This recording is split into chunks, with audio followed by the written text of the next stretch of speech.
حي ذا العين، هذا الفيديو مخصوص لأبناء الجمهورية اليمنية أهل الفزعة، تحت هاشتاج انقذوا أطفال سوريا من مرض السرطان.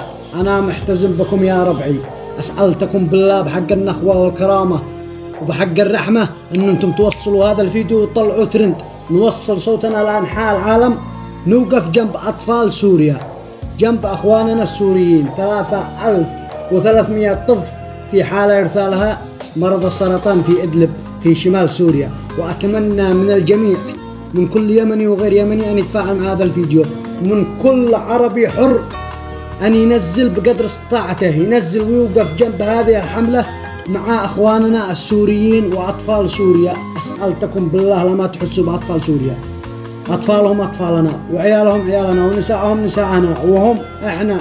أسألتكم بالله بحق لا إله إلا الله أن أنتم تفزعوا مع أهل سوريا وتوصلوا صوتنا لكي نوقف أقل وقفة وأقل واجب مع أطفال سوريا. وتحياتي للجميع، وحي هذا العين الفزعة يا رجال.